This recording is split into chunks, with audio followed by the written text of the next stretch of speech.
Hey guys, I hope everyone is doing good.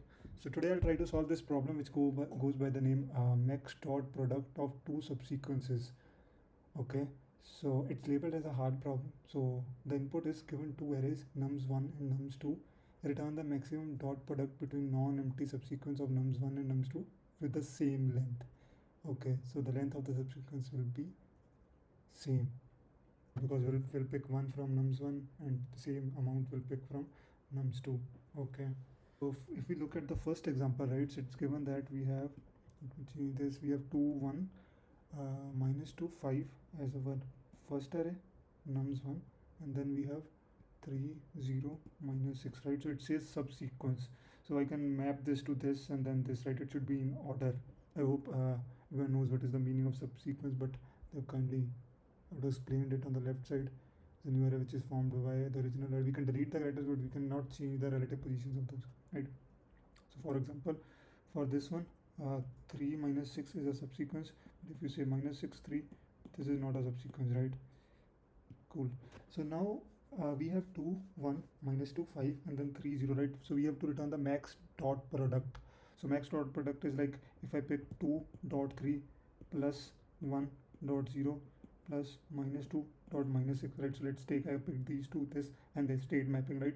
So it will become 6, this is 1 dot 0 0, and this will become 12, right? And this is 18. Oh, I think this is the answer, right? So 18 is the answer for this one. Then 2 will map with 3, and then 1 will map with 0, and then minus 2 will map with minus 6, right? So 18 is the max answer. Now there can be different other combinations also. For example, 2, it can be 2 dot 3 also, right? And then you can say 1 dot minus 6, so this will give 0, this will give minus 6, it will become minus 6, right? So that's not the maximum. So we have couple of options we can see, right? So whenever we have this kind of problem, right, so it says that it is maximum dot product, so it kind of hints against, like it kind of gives you the hint that it is a dynamic programming question, right? Because it can be broken down into smaller problems, right? And then there are overlapping things also. By overlapping I mean that uh, there are choices that I will take, and in each choice, right, when I take one choice, for example, then there will be some other choices in the future that I will take, right? So for example, let's say I have taken choice A, then in future I will take choice B, C, D, right?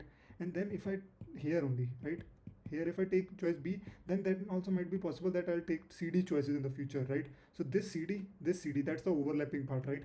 And now once I've taken the A choice, then it can be broken down into uh, smaller problems, right?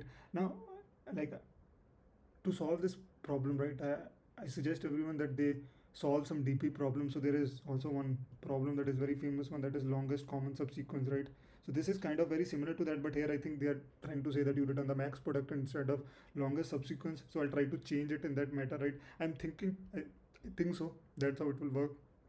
So let us see that what options do we have, right? So if I take example of the second one, right, second test case, so I have 3 comma 2, 3 comma minus 2, and 2 comma minus 6 comma 7, right? So now here, so first of all we can say that the max length will not be more than 2 from one side, right? Because it has 2, so I'll only be able to take any 2 elements from this one, right? So first can be 3, I'll map with 2, and then I'll say that I'll map minus 2 with minus 6. So that's my first choice. Or I can say that I'll map my uh, 3 with minus 6, and then minus 2 I'll map with, is it 7, right? I'll map with 7.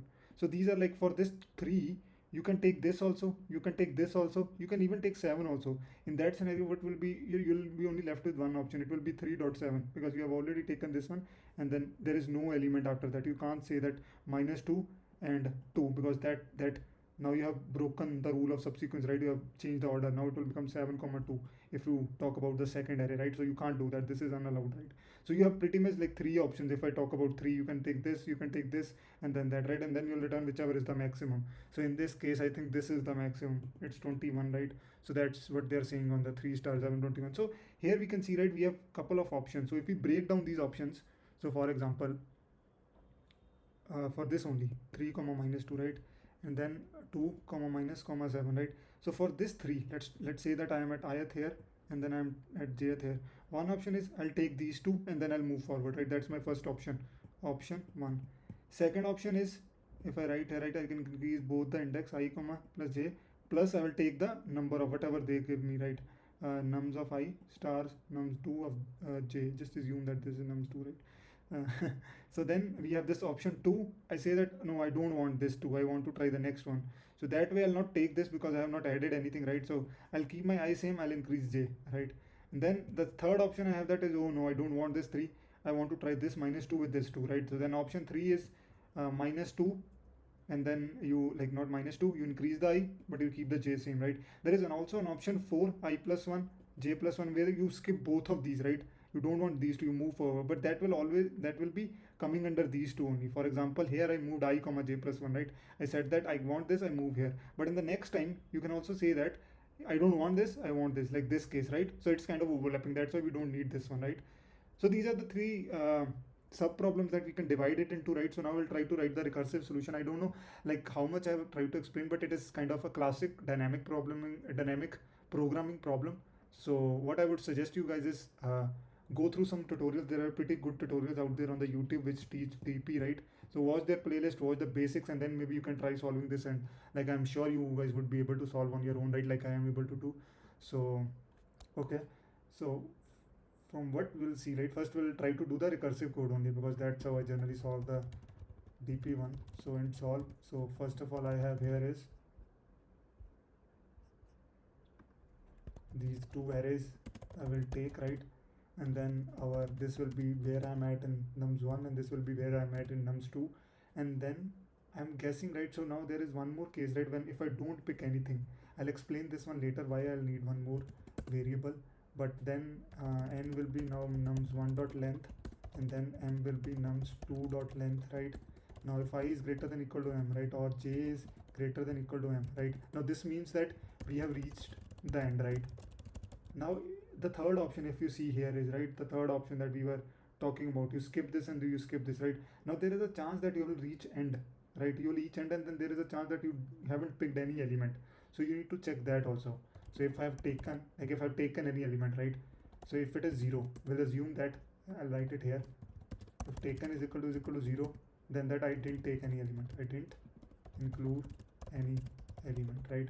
So then that's not allowed, right? We have to return the maximum, and this is that the length will be greater than 1, so minimum result will be there, the elements of that too. So then if taken is equal to 0, I'll say that I'll return the integer dot min value. I'll explain this part, right? If it is confusing, I'll come to this one later. And then I have a couple of options right now. First option was that I take nums1, and then I'll take nums2. Oh, sorry. I take this nums, and then I take j from here. Now I've taken those, so I don't need to worry about that. Nums1, nums2. I'll say that let's move forward and see that whatever I can take, right? I'll also add that now I have taken one element, right? So it is damn sure that I have one more element here, right?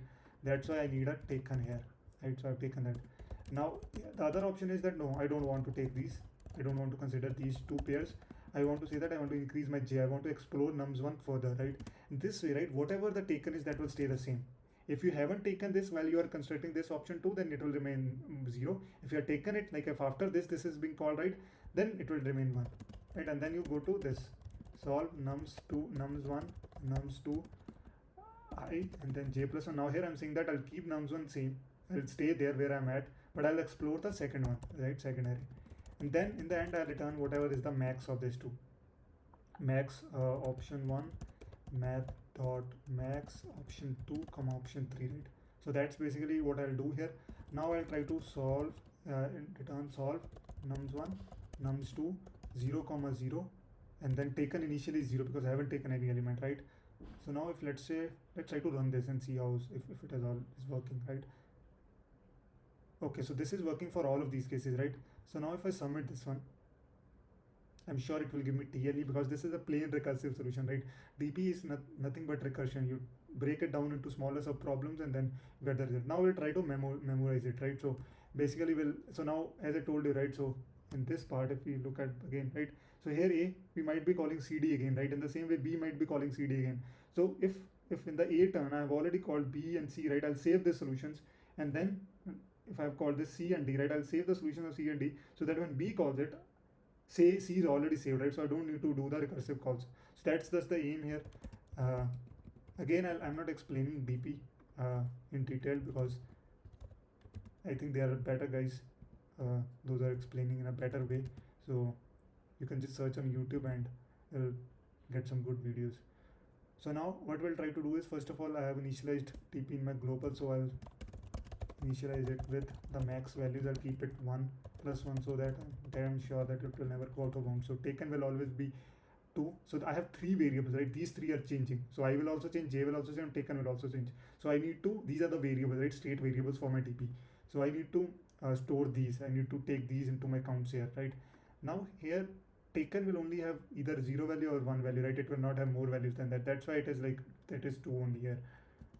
So you may call it like multi-dimensional, it is more than 2, but it is kind of 2 only because this is only for 2 values, right?